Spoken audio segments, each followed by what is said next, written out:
Okay, once again, good afternoon, my dear grade 9 student. And for your values education subject for quarter 4, week 5, we have a topic about, we are the next in line for the quarter 4 reference that we have here, making wise and responsible choices. So for the week 1, we have here that the title, we are next in line. And according to Pope John Paul II, he said that in this sense, the future belongs to you, young people. So just as it once belonged to the generation of those who are now adults, and precisely together with them, it has become the present reality, and for its shape and many different forms lies first of all with adults. So to you belongs responsibility for what will one day become reality together with ourselves, but which still lies in the future. So what will you do for telling you that you are next in line? Okay, in the World Youth Day held in the 1995 under with the Pope John Paul II, addressed the youth, like you children, and told them that youth is a key stage in the life of every human being. And as such, the youth play a big role in the shaping of the future, for you are, as a young people, the future. Okay? As today, youth, you are preparing to the next leaders and workers who will help in nation building. Right? So your idealism, creativity, and energy will be put to good use as you embark on doing your share in developing yourselves and helping your families, and of course the economy of our country. A reason why that your parents are sacrificing you to have a good education, because you are not just an asset to your family, but as well as you are building our nation for the development and for the progression of our country. So here, we have a report from the Department of Education, and the typical progression of pupils presents to us the following estimates. So these are the survey, the estimation from the DepEd. First, we have out of 100 pupils entering grade 1, only 66 will graduate from grade 6. There's a reason behind on that. Next, the other, out of the 66 elementary graduates, 58 will enter first year high school. Next, 43 will graduate from high school. Then, the remaining 15 will join the ranks of out of school youth. So how sad is that for this survey?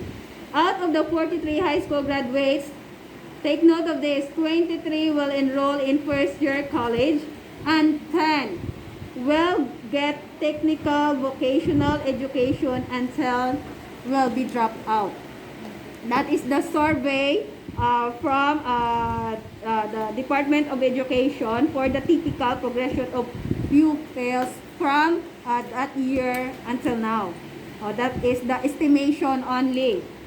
Okay, so it shows that the society puts its hope on the young who will take over in running the nation in the future. Okay?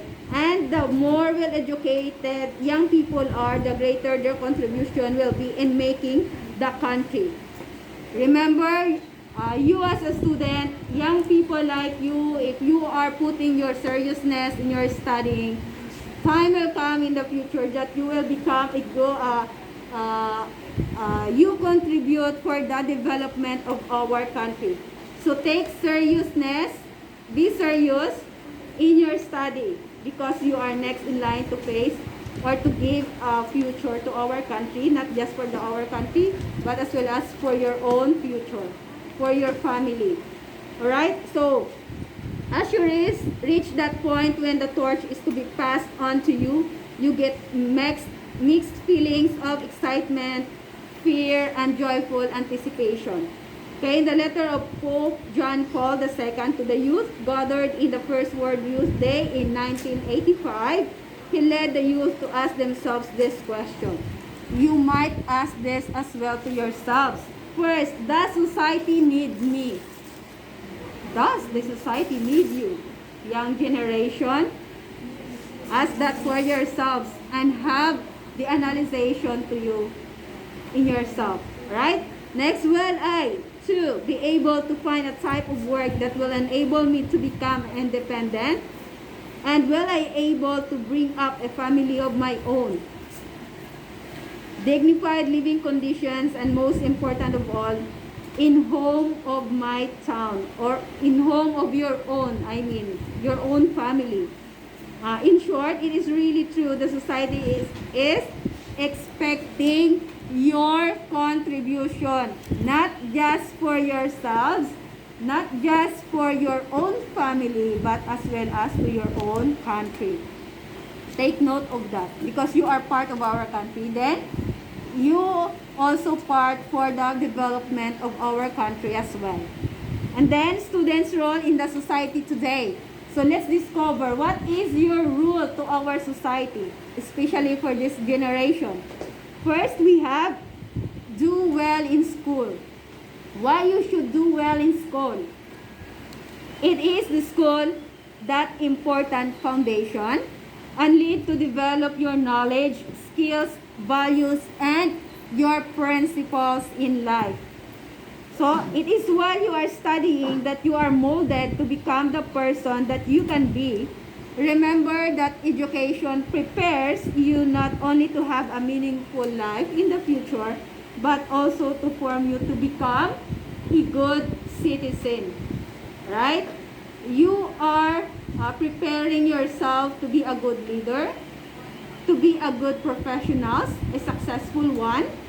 A reason why you should give your best performance while you are in studying. Have a contribution to your school. By doing so, you also give a contribution to yourself in preparation for your future. Alright? Next, the second one, your role as a student in the society. Next, develop a strong moral character. What you show class, you show what the values you have. What you've learned from your parents, what you've learned from the school, the values that they teaches you. We teaches you the values as well as your parents. How you give meaning to that, how you value that. Right? So, taking into account the corruption and moral degradation that our country had experienced in the past, our leaders believe that change should come from each one of you, from each of us. They said that change comes first in our own selves. Do not wait for the other to change. Just change yourself for the better. Right? Next, professionals have also their code of ethics. Whether you are a teacher, a nurse, an engineer, whatever professions that you have someday, you have what is so-called a code of ethics for the professional that need to be followed. There's a standard, there's a moral values that need to follow in order to maintain the dignity of one's person, professions. Right? Then for the number 4, as your role in the society, to develop good work ethics. Okay? To have good work ethics means having the value of hard work and diligence to produce quality work. You possess good work ethics if you have a strong sense of responsibility for the task assigned to you. So, you cannot afford to come to school not prepared. Familiarization of your subject, of the topic that the teacher is being discussed. You should study that beforehand, before you go to school.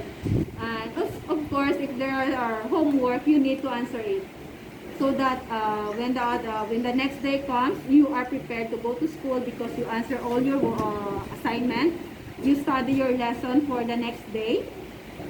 Right? And in that attitude, you make yourself use of doing responsibility as a student.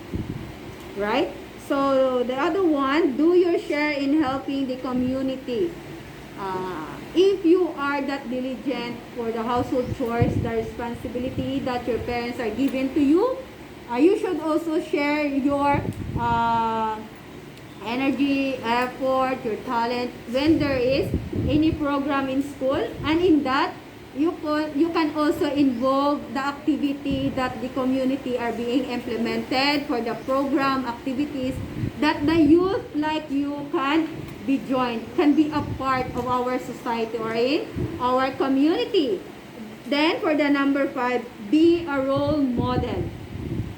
Okay? Pass on your knowledge and values to younger siblings, cousins, or students in your school. You are an elder to this group of young person. You should stay away from the vices that nowadays, mostly but not all, of course, join in some unproductive activity for the young people. Okay? Use your time in a productive one. Don't be lazy in doing productive things like doing your homework, helping your parents, involving the activities or the program in your society, so that someday, somehow, by doing so, you make yourself more responsible in doing things that can make you a productive person. Right? So, the call to help in nation building. So, as what Dr. Rizal said, that you are the future of our country. So what will you do to be one of it? To be an asset of our nation, to be a productive citizen of our nation. First, student as future human resources. Because even though sciences invented technology to make our life more comfortable, more easy, just operate, just click the button, then the machine will operate. But all of that cannot function, cannot work without the human. Still, in spite of those inventions, the human will, the one who manipulate those technology. So we are still the genius among the creation of God, even the creation of human. So you need to value, because someday, somehow, if you are focusing on your studies, you will become a human resource to your family, to your own selves, but as well as to our country. Next in line, we have the students as future leaders. You don't know what will you be in the future. But who knows, some of you will become a leader. A leader to your church as a young people. There's a young people department in different religious sector. But maybe you will become a leader on a youth. But you cannot be an effective leader if you are not a submissive member of a certain group. Or you will become a leader for the SK. Or better yet, you will become our president, a future president of the country. So if that happened to you, class, what will you do? What is the quality of being a good leader? Search for yourselves, right? Then for the next, develop good work. Next, careerism. What is career? Means it is a reducing our own life into attaining a successful career, limiting everything to a materialistic notion of success. Being a professional, of course, after you graduated in college, you will going to choose what is the right course that I will going to take. A reason why you write last time your mission statement. What will your mission when you are going to college, or after that, what is the career suit or fit to your abilities and skills that you have. The learnings that you gain from the school. Okay, it will guide you to be a productive and a successful person someday. So here you should avoid the trap of careerism, that we must refrain from looking only at our personal gain. You should also see the other side for your family and for the country as well. Alright? So that is our lesson for this afternoon. I hope grade 9 that you learned something from it. Okay? Thank you and God bless everyone.